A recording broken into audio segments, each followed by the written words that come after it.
This is a Westclox electric wall clock I had bought at an auction.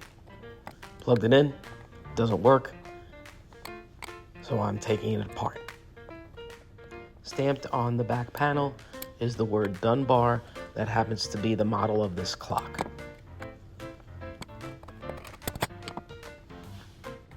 You can see that the electrical cord had been replaced prior, and there's a lot of soot on the inside of this case, which indicates to me I don't want to mess around with this motor. Looking for information about this clock, I came across this PDF file on clockhistory.com. You can also download it for yourself, but it gave some interesting information about all the different Westclox, kind of from, I guess, the 40s and the 50s.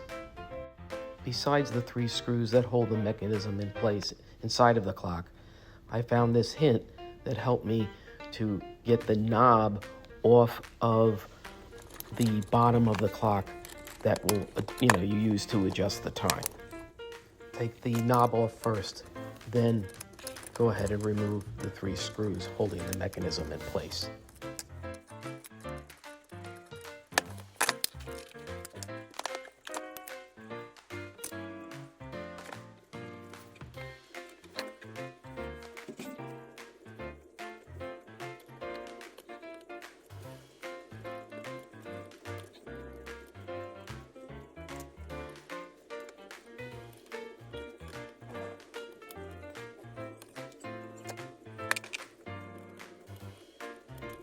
By this time, I decided that I was going to have to change from an electric mechanism to a quartz mechanism.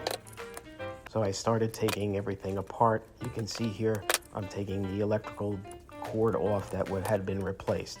There was just way too much soot. There was also some pieces that fell out, and I just didn't feel comfortable. I'm a novice that I don't want to go ahead and, repair something I'm not qualified to do.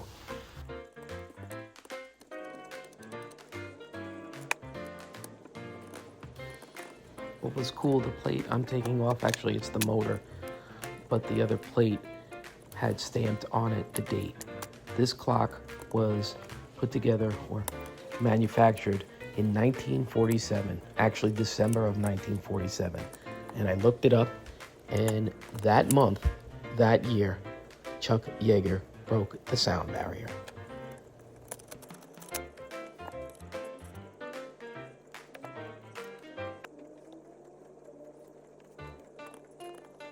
While it was easy to get the minute and the hour hands off, the second hand was still attached, and this bottom plate, or the plate closest to the clock face, was riveted on.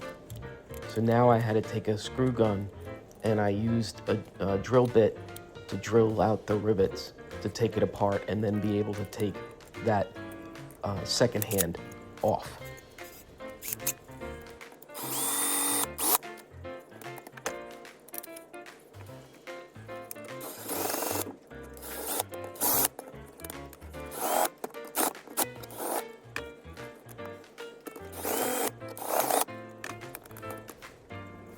The plate is off, but now what I realize is that the second hand is still attached to the center wheel. And you can see I'm just trying to go ahead and kind of pry it off, and when I did that, sure enough, the second hand popped off. Now I have my torque mechanism, and I have to go ahead and adapt the plate to this torque mechanism, because the hands are going to be attached to the mechanism through the plate. And so this took a little bit of time to figure this out, as you can see, as I'm going ahead and trying to get the quartz mechanism as flat as I could to the plate so it's not moving around. Plus I have to worry about making sure that it pokes through the hole so I can attach the hands back onto the clock.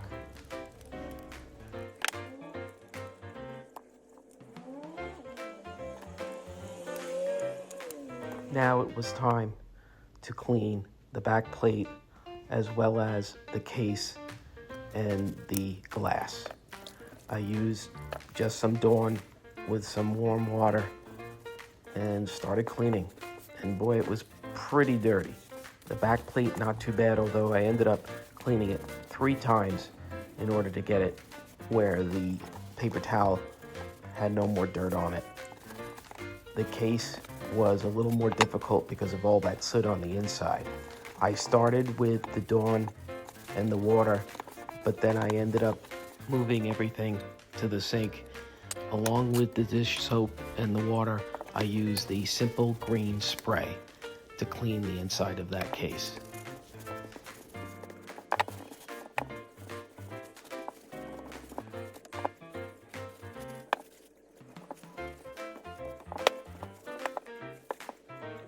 The outside is cleaned up. Now back to the inside.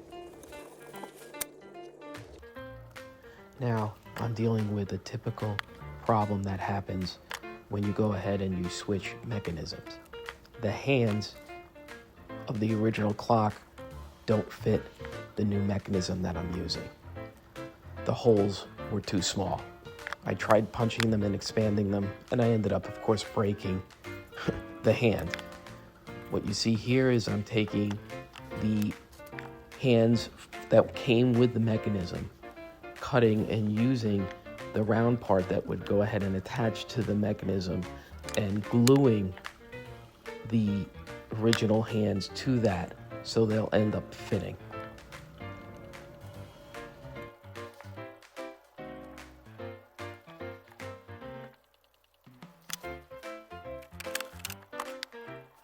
When I drilled out the rivets to get this plate off, I didn't have any real way to attach it, so I'm using some Gorilla Glue to hold it in place. It's only going to become a problem if I ever have to take the clock apart again and replace this quartz mechanism, but I'm not going to worry about it for now. As you can see, I'm putting the hands back, these modified hands. The difference is going to be the second hand on the original clock was below the hour and minute hands, and now with this quartz clock, it's on top. So it is going to look slightly different to the original because now you have a red circle on the center, which was not there before.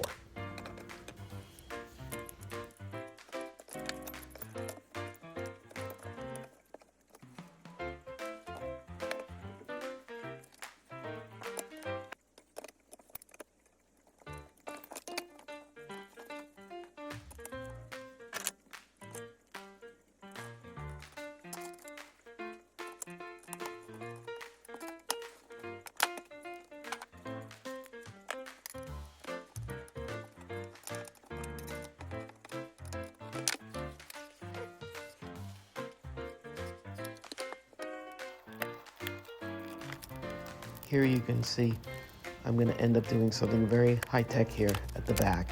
That plate would still move a little bit, and that had to do with the original mechanism.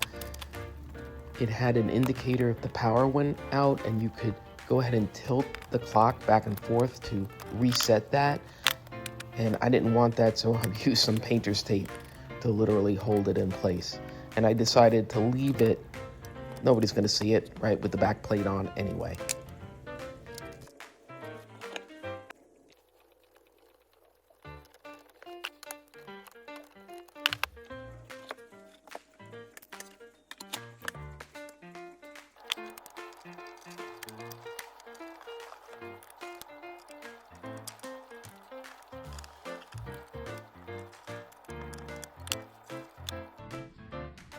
Here it is, back working once again.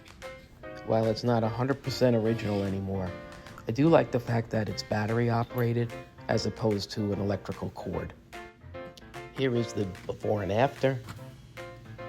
Comment below if you like what the new mechanism shows with the red in the middle, or do you like the original? I could maybe paint the middle of the second hand black. You'll find more videos on my YouTube channel, and thanks for watching.